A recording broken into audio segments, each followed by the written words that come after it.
नमस्कार जी। मैं आपका अपना कुलदीप अवस्थी और आप देख रहे हैं बेजोड़ रत्न चैनल। आज बताने की कोशिश करूंगा कि एक मकान में नकली नोटों की फैक्ट्री चल रही थी। 18 लाख के जाली करेंसी पकड़ी गई है और साथ में 7 मास्टर माइंड भी गिरफ्तार हो चुके हैं। मध्य प्रदेश के जबलपुर में नकली नोटों का बड़ा गिरोह सक्रिय था, जिसका भंडाफोड़ पुलिस ने कर दिया है।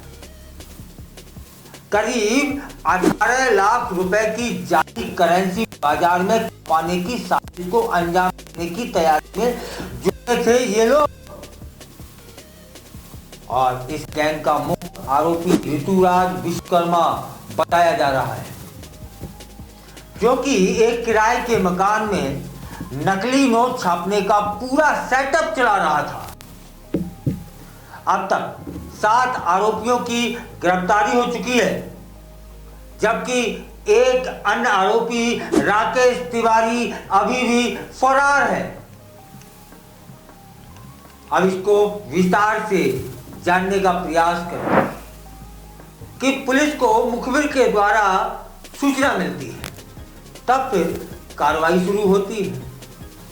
16 जून को संपादित हुआ, जब हनुमान ताल थाना पुलिस ने मुखबिर की सूचना पर रवि दाहिया, जिसकी उम्र 55 वर्ष बताई जा रही है, को मदार टेकरी इलाके से पकड़ लिया और उसके पास से 2,94,000 जाली रुपए मिले, जो कि 500 रुपए के नोटों के रूप में थे। और पूछताछ जब पुलिस द्वारा की गई, इसके बाद रवि पुलिस द्वारा पूछताछ का मतलब आप समझ रहे हैं कि साधारण वो है उगला नहीं, साधारण उसने स्वीकारा नहीं। तब पुलिस ने पुलिसिया अंदाज दिखाया। इसके बाद रवि नाम का जो आरोपी है वह बताता है कि ये नकली नोट आधार ताल निवासी ऋतुराज विश्वकर्मा से उसको मिले और जिसकी डील 1 लाख रुपए नकली नोट के बदले 30,000 रुपए असली देने थे।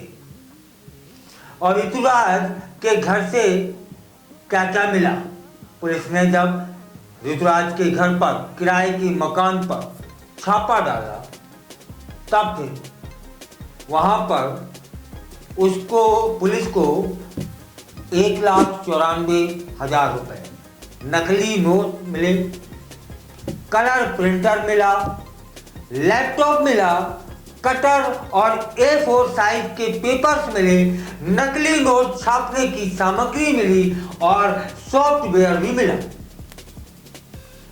जांच में सामने आया कि ऋतुराज पिछले 1 महीने से नकली नोटों की छपाई और सप्लाई कर रहा था।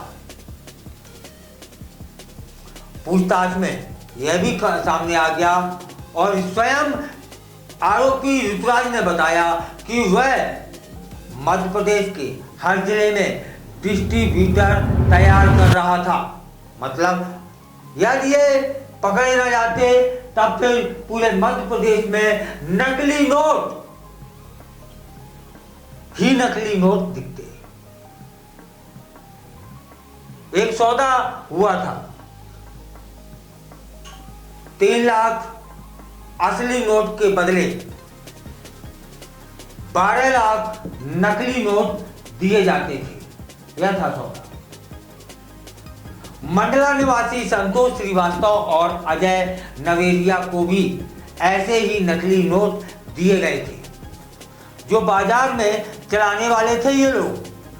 अजय ने 10 लाख और सैपुरा निवासी जमुना प्रसाद पटेल ने 3 लाख रुपए के नकली नोट उनसे बरामद किए गए। यहाँ यह भी बताना जरूरी है कि गिरोह ने नकली करेंसी को खपाने के लिए आदिवासी बाहुल्य और ग्रामीण क्षेत्रों को चुना,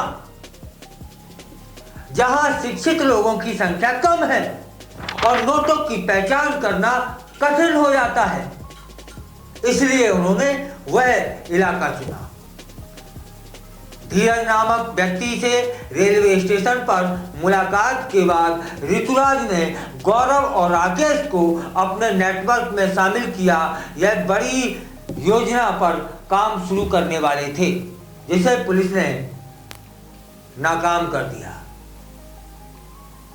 ऋतुराज के परिवार में पत्नी और एक बेटा है। वह दिन में प्राइवेट नौकरी का बहाना बनाकर घर से निकलता था और रात में जब परिवार सो जाता तब वह नोटों को छापता था। तब फिर यह भी बताते हैं, जो जानकारी सामने आई है, कि आखिर नकली नोट छापने के लिए जिस कागज का इस्तेमाल होता है वह कागज कहां से आता था। लैपटॉप पर डिजाइन तैयार कर कलर प्रिंटर से प्रिंटिंग करके नकली नोटों में सिल्वर लाइन खींचने के लिए सिल्वर पेंट का उपयोग, नोट की बनावट ऐसी कि एक नजर में असली नकली का अंतर समझना मुश्किल हो जाए। हालांकि नकली नोटों का कागज असली की तुलना में थोड़ा मोटा था और जिससे कुछ जानकार लोग शक कर सकते हैं। पुलिस के पास अब तक की रिकवरी हुई है वही बताऊंगा। इससे पहले मैं यह बता दूं कि वह जो कागज ये लोग मंगाते थे ना, वह ऑनलाइन मंगाते थे। इनके पास क्या क्या पकड़ा गया है उपकरण के रूप में? प्रिंटर, लैपटॉप, पेपर कटर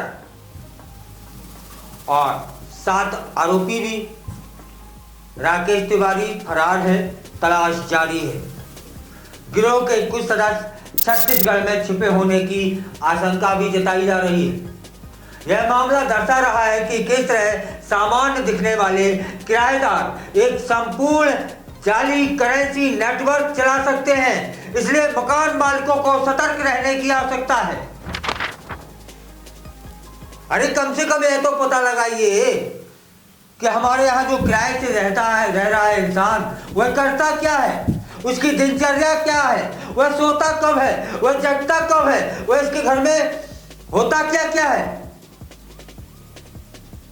उस मकान के मालिक को यह भी पता नहीं था कि उसके यहाँ यह नकली नोटों की एक फैक्ट्री लगी हुई है। पुलिस की सतर्कता और समय पर कार्रवाई ने एक बड़े आर्थिक अपराध को नाकाम कर दिया है और अब पुलिस इस गिरोह के छत्तीसगढ़ कनेक्शन और अन्य राज्यों में फैले संभावित नेटवर्क की जांच में जुट चुकी है। पूरी खबर के बाद इतना और कहना चाहेंगे कि मकान मालिकों को भी सतर्क रहने की आवश्यकता है। ऐसे लोग अक्सर अपना ठिकाना बदलते रहते हैं, इसलिए ये लोग किराए पर मकान लेते हैं।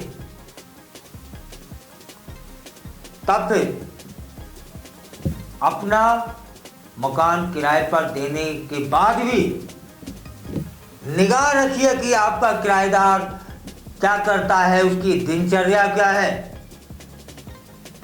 उसके पास सोर्स ऑफ इनकम कहां से है, वह दिन भर जाता कहां है, क्या करता है और रात में क्या करता है। क्योंकि यह इंसान क्या करता था, काम का बहाना लेकर सुबह चला जाता था और रात में आता था, जब सब लोग सो जाते थे तब अपना यह नकली फैक्ट्री चलाता था। इसलिए मकान मालिकों को बहुत सतर्क रहने की आवश्यकता है।